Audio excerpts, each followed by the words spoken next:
যে একজন মুমিন আর একজন মুমিনের ভাই। এই ভাইয়ের ব্যাখ্যাটা কেমন ভাবে আবার মুহাদ্দিসিনে কেরাম দিয়েছে, মুমিন বান্দার অল বডি, এই যে মাথা থেকে পা পর্যন্ত যে অল বডিটা রয়েছে, এই যে পায়ের একটা উংলির মাধ্যমে যদি একটা সুই বা একটা কাঁটা চুবে যায়, পাওটা চোখের থেকে কত দূরে দেখুন, সঙ্গে সঙ্গে ওই ভাইয়ের চক্ষু দিয়া পানি বাহির হইয়া যায়, অর্থাৎ পায়ের ব্যথাটা মাথা পর্যন্ত চলে যায়, অল বডির মাধ্যমে জ্বর উঠে যায়।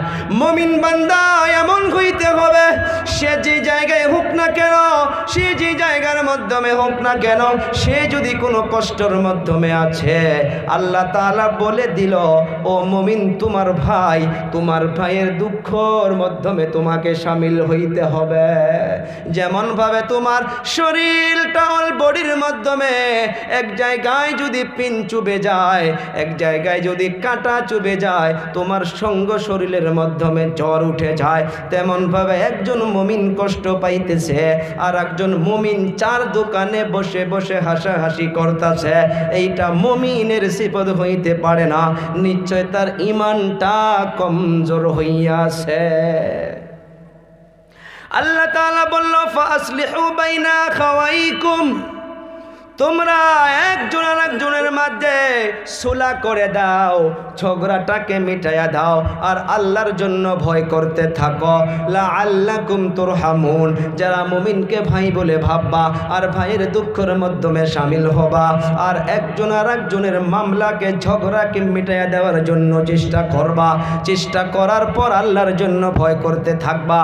আল্লাহ তাআলা বলল, নিশ্চয় নিশ্চয় আমি আল্লাহ ওই বান্দা বান্দির উপর রহমতকে অবতীর্ণ করব। তাহলে এই জিনিসটা মানা দরকার আছে না আমাদের? সমাজে ঝগড়া নাই, কথা করে নাই, সব জায়গার মধ্যে। আচ্ছা সমাজটা বাদ দেও, আপন ভাইয়ের মধ্যে নাই? 3 ভাই 2 ভাইয়ের মাঝে নাই? 2 ভাই একসঙ্গে তামাম মিল, আর এক ভাইয়ের সঙ্গে তার সঙ্গে কথাও বন্ধ, তার বাড়িতেও যায় না। হে যুবক, বিলাডের ভাই নয়, এক মায়ের পেটের ভাই নয়, তাকে আল্লাহ ভাই বলে বলতাছে, আর তুমি এক ঝোলার মাধ্যমে ছিলা, এক বাপের সন্তান হইয়া তুমি তার সাথে কথা বন্ধ করে আসো, তো তুমি অন্য মুমিনের মামলাকে কেমন করে হাল করতে পারো? এটা ইসলাম, এইটা ইসলাম, এইটা ইসলাম। হে, নামাজ পড়েই যে জান্নাত বারবার টাচ করতেছি, আর সমাজে এগুলো চিন্তা নাই। আওয়াজ উঠাইতেছে, এ বাবা দেখ জামানা বহুত খারাপ, আমাদের উজানিগুলো কয় দেখ। জি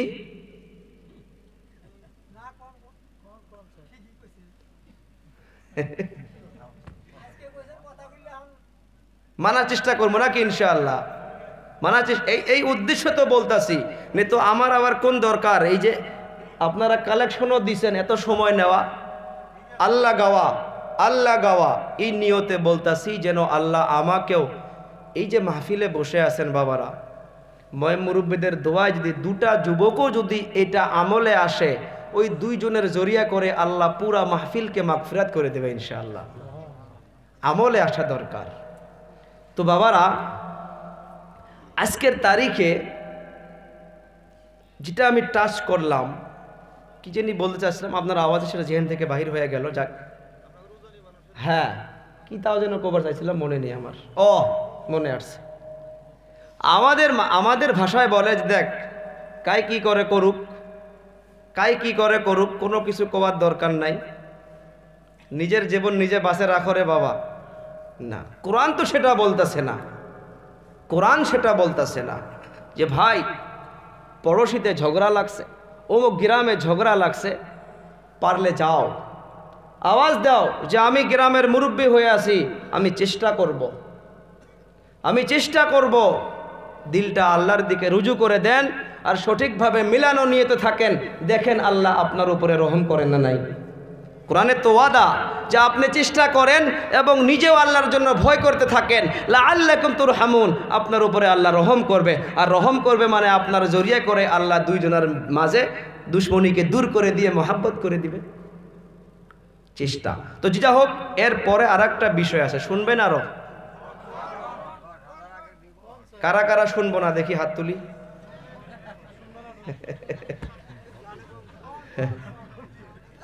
আর একটা বিষয় রয়েছে, দেখেন আল্লাহ তাআলা বলতেছে, ইয়া আইয়ুহাল্লাযীনা আমানু লা ইয়াসখার কওমুম মিন কওমিন আসা আন ইয়াকুনু খায়রাম মিনহুম ওয়ালা নিসাউম মিন নিসা ওয়ালা নিসাউম মিন নিসাইন আসা আন ইয়াকুননা খায়রাম মিনহুন। এটাও আমরা সতর্ক হই। আল্লাহ তাআলা বলতে, হে মুমিনগণ, পুরুষগণ যেন অপর পুরুষদেরকে উপহাস না করে।